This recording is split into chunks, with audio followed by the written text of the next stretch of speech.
Um, you said you had siblings. How many and what was the dynamics amongst you?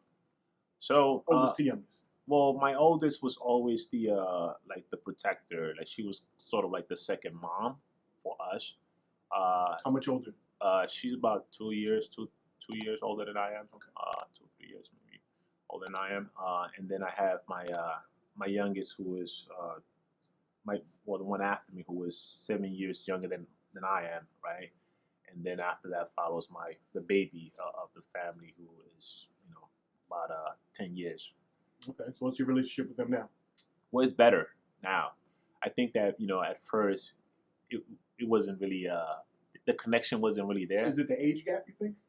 Well, it's the age gap, and there were certain things that you sort of see the difference at times as far as treatment between the younger siblings and in relation to the parents. In relation to the how parents, they treated each individual. Yeah, at least for me, I felt that there were missed opportunities there from a treatment standpoint, and there were things also. Parents can be harsh sometimes and tell you things that as a child you shouldn't hear or you shouldn't be told.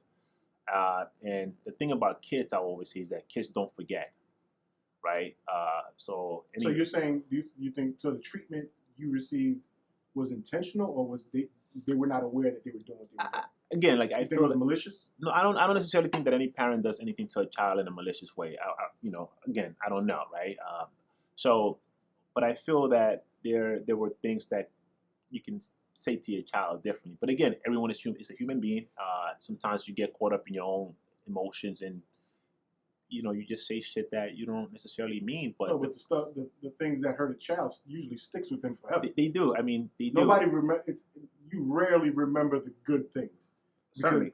It's usually that little kid who said, "Oh, your neck looks funny," and then you walk around the whole day at school like, "What the fuck is wrong with my neck?" Subconscious, right? So now you have a parent who does that to you. That's the person you grew up looking up to, and that's how you feel about me. You're gonna make me carry this thought for the rest of my life. Yeah, exactly. So, and I think that again, I think parents do that unintentional or not thinking the gravity of what their words or at that moment. Effect. Yeah, exactly. So I had a little bit of that, and I had I carried some of that resentment. Hence why I started the earlier statement saying that she was a brute, right? Okay, because that relationship needed to be. So what did you see, or how did you see her treating your siblings that was different? Well, they were treated different, and it was a kinder sort of like more motherly. Let me ask you this: did she treat your older sibling the way she treated you? Yeah. Well, I think. Okay, so now my question: if she treated her like that, do you think maybe it was a learning process, sort of like you said, it was a 7-year gap or a 10-year gap between your next sibling? Maybe she learned better than how she started treating them. Well, perhaps I really can't speak to what she was going through in her head. I think all I can speak to is what I felt, because you always talk about perception, right? My reality is different from what she was going through. Same household, different realities. Correct. So as a child, you have but so much visibility than the adult, right? Than the parent. But I think the parents should be a little more self-aware of what they say and do around their kids. So how did the treatment of your parents affect your relationship with your siblings now? How are you guys now? Well, it's again, like I think the relationship is better. It's getting a lot better because you carry that with you, right? You were treated different and so forth. So sometimes you don't let go of that. And again, maybe I also. Do you hold resentment against your siblings? No, absolutely not. They're not to blame, because they were kids themselves. Yeah. It has nothing to do with them at all. You have to hold the adult accountable because that's the person that. Well, some people, they're not adult enough. They'll look to the person who's getting the better treatment and blame them and be like, "Oh, it's your fault." It just shows a different type of character when you see somebody who's able to recognize it's not that person's fault. Yeah. That this person's treating me a certain way. Yeah. Okay. What was your neighborhood like growing up? It was shit, man. I grew up in Highbridge, Woodcrest, 167th Street. Again, I was a sheltered kid, right? I wasn't allowed to go out and hang out in the corners or do some of the stuff that the other kids were doing. Do you regret that, or do you think that was a benefit for you? I mean, like in later life. I have. I think I live in both spaces, right? When it comes to that sort of response, I think in part because it just makes you a target, right? So for me, the level of sheltering that was taking place made me a target. So every time I would go outside, and plus I looked and dressed different, at the time. So as a kid, I sported this afro, and my hair was copper like. When I had hair, it was a copper like color that was different. So right? you was distinct in that neighborhood. Yeah, so I stood out a great deal. So I became a target. I wore a uniform to go to school. So it became that the herb, right? That's the word back in '92. That's the word, right? Herb. So I will walk the neighborhood, and I would see the kids trying to like intimidate me or test me and so forth. So the neighborhood was rough, but I started because of that. I started martial arts early in my childhood, and I became a force. You built confidence. I built confidence, and I was breaking skulls. All right, let me ask you this: Did you misuse your teaching and just go out there and make up for all the bullying? No. Or did you just use it to your defense when people would? It was mainly again, I was no punk, right? I think that I don't want to like sort of say that was the case, because in school when someone would test me, I would retaliate. I would strike back. But the problem that I was facing at the time, growing up in the Bronx, was that I was always it was always me, right? It was always me getting into. Now let me ask you real quick, because a child's or a memory of what you were going through is usually different. Was it really you, or was it because it's high school and you're like, why are they always picking on me? Because from what I can tell, everybody goes through something in high school. Even the person you thought was the coolest, there was somebody who was fucking with them. You know what I'm saying? So did you internalize it and make it personal? Or do you think? Yeah, I mean, I think after a while, you sort of make it personal, right? You think it's all you. It's all, like, what the fuck? It's always like, oh, why me? Again, like, why? Like, why am I being targeted? And again, you can't be, you can't not stop but to think that you're being singled out, especially when you have a group of people that are constantly like, they're the ones, right? So those were like my experience growing up. But as I got older and taller, and they started sort of realizing that I was you're not going to stay hit or quiet. Yeah, and they sort of backed away from me. And then the other part that also helped me was my basketball abilities. I became a fairly solid basketball player in the neighborhood and well known because of my skills. So now more of these kids that were once my foes became friends. Yeah. So I started winning them over through sports, and then some of them just feared me because they didn't want to fight me. Yeah. Okay. So who were you hanging out with? What was your circle like, and how did they shape you moving forward?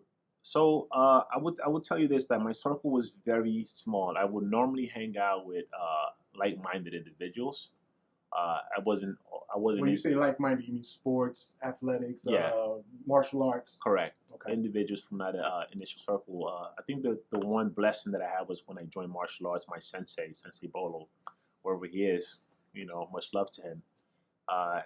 He actually would sit down with me and discuss my frustrations with me.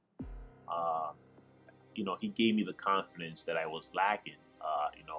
My name as a martial artist was enforcer. I would go in there, I was the finisher. Like the guy you send last to clean house. That was me. I became that guy. Okay. And that was all because of him. He gave me the confidence and the trust. Like sometimes you just got to give a person an opportunity to prove themselves. And the second you give them that opportunity, they want to prove to you that you made the right choice. And I think that's where I lied, right? That was like sort of like my arrival at that point.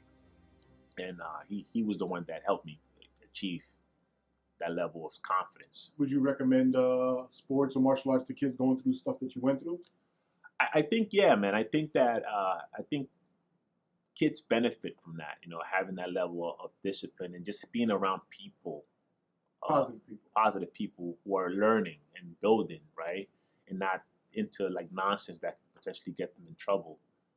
Because even after you leave the class and someone comes to you with an offering of that may not lead you to the right path, you're gonna think about it twice because you realize that maybe this is not for me. I'm into other stuff.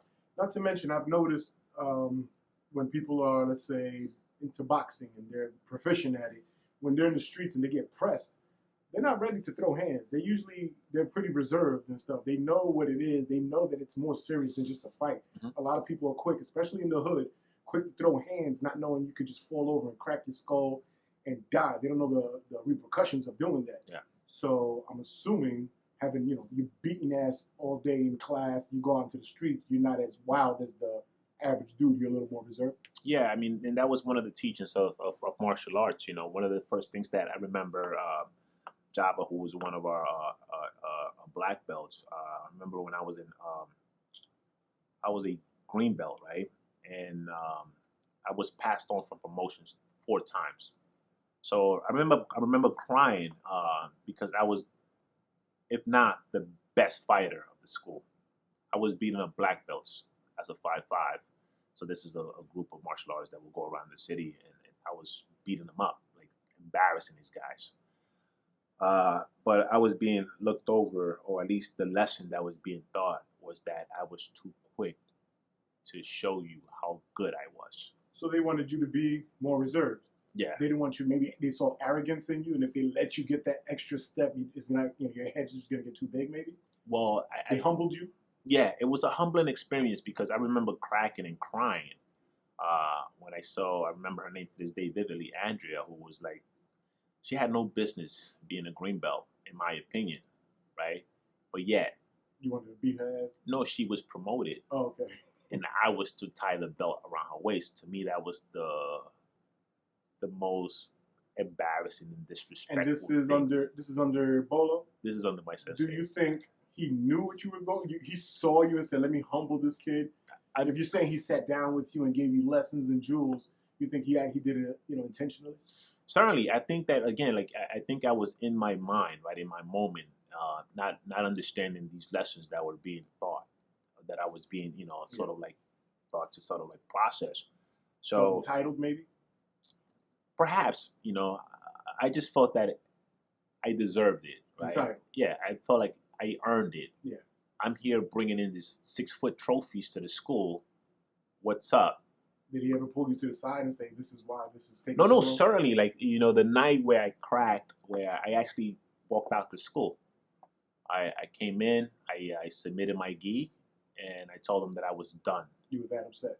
I was that upset. I felt that I was being disrespected and so forth. So, the crazy part about it is that he allowed me to walk away. I was hoping that he would stop you midway. He would stop me midway and pull me aside and tell me, "Hey, you're my best fighter. Come back." No, he knew what he was doing. I walked away and I went home and I cried, and I cried in front of him too as I was leaving.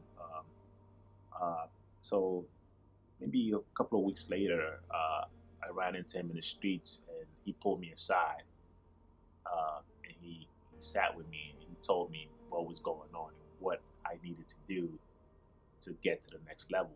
Did you come to some understanding as to why this was happening? Certainly, I think that I started to reflect because not everything works at your pace, right? Sometimes we want things to happen right away, and you have to be mindful that that's not the way the world actually works, and that there's a process. There's this thing that I do now, even when I work on my art, where I always write trust the process, and often people ask me, what does that mean? And it's like, these are lessons that I learned in my early years. You have to trust the process. You have to just allow the process to take its, run its course. Yeah, run its course. And that was I went back to school. I trained for maybe 5 months. I started to control my emotions a little better. I wasn't so quick to show you how great I was or get upset and just beat you down like I was doing other opponents. I would teach you in the process instead of like embarrassing you, because my game was, okay, I'm gonna sweep you and then I'm gonna slap you and then I'm gonna display how great I am. That was me. That was that level initially, but after the talk, it was more of a teaching. I became more of an instructor. And then at that point, I actually skipped 2 belts. He said, dude, you've been a black belt for like 3 years. you know, I just needed you to go through this process and understand what this is.